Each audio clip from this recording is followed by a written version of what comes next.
Hey there, everyone. Today we're diving into an incredible story from the Bible about a woman named Deborah, bold, wise, and faithful leader who stepped up in a time of crisis. This isn't just a story about war or strategy. It's about courage, trust in God, and how one person's faith can inspire an entire nation. Whether you're familiar with the Bible or not, this story is packed with lessons about leadership, teamwork, and standing up for what's right. So, grab a seat, and let's journey back to ancient Israel to meet Deborah, a woman who led men into battle and changed history. We're pulling this story from the book of Judges, chapters 4 and 5 in the Old Testament. Don't worry if you don't know the context, I'll keep it simple and relatable. Picture this. Israel's in a rough spot, and God raises up an unlikely hero to turn things around. Ready? Let's get started. The Israelites, God's chosen people, are living in the land of Canaan, but things aren't going well.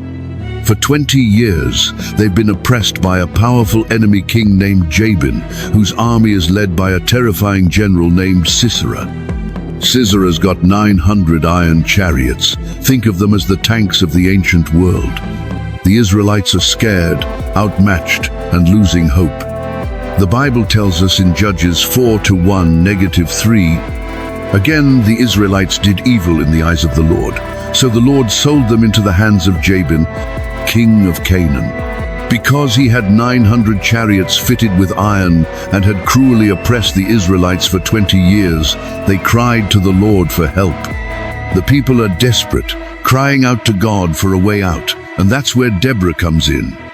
Deborah's not a warrior or a queen, she's a prophetess, someone who speaks God's messages to the people.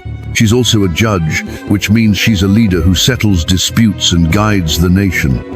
Picture her sitting under a palm tree. Yep, the Bible calls it the Palm of Deborah, where people come to her for wisdom. She's respected, trusted, and full of faith. One day, God gives Deborah a message. It's time to fight back. She sends for a man named Barak, a military leader, and tells him God's plan. She says, "Barak, God commands you to take 10,000 men and go fight Sisera's army at Mount Tabor. God will give you victory." Here's the exact verse. Judges 4:6-7. Asterisk.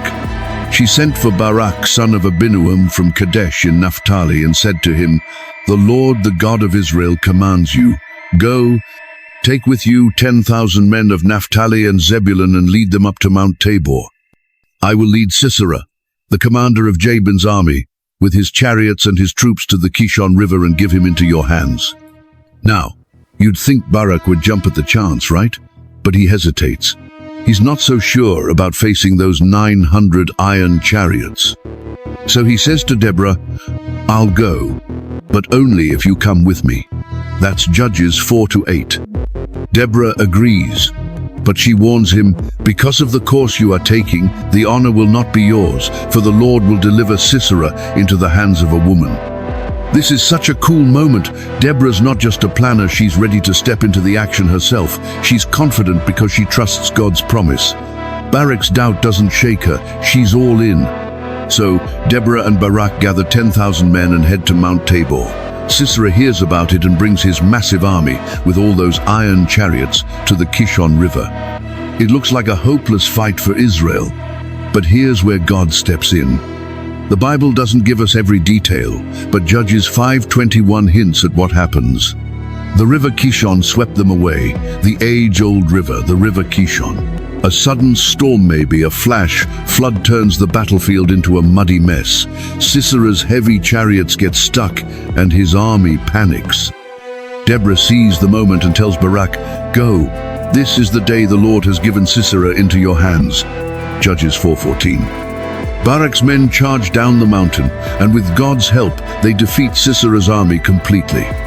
But Sisera himself escapes on foot. He runs to a tent belonging to a woman named Jael, thinking he's safe. Jael invites him in, gives him some milk, and waits for him to fall asleep. Then, in a shocking twist, she drives a tent peg through his head, ending his threat for good. Judges 4:21 says, "But Jael, Heber's wife, picked up a tent peg and a hammer and drove the peg through his temple into the ground, and he died." Talk about unexpected. Deborah's prophecy comes true. The honor of defeating Sisera goes to a woman, Jael. After the battle, Deborah and Barak sing a song of praise to God, recorded in Judges 5. It's called the Song of Deborah, and it celebrates God's power and the courage of those who fought. Judges 5:2-3 says, "When the princes in Israel take the lead, when the people willingly offer themselves, praise the Lord. Hear this, you kings. Listen, you rulers. Even I, will sing to the Lord. I will praise the Lord, the God of Israel, in song." The song retells the battle, honors Jael's bravery, and reminds everyone that God was the real hero. The land has peace for 40 years after this victory. So, what can we learn from Deborah's story? First, it shows us that God can use anyone, man or woman, young or old, to do amazing things.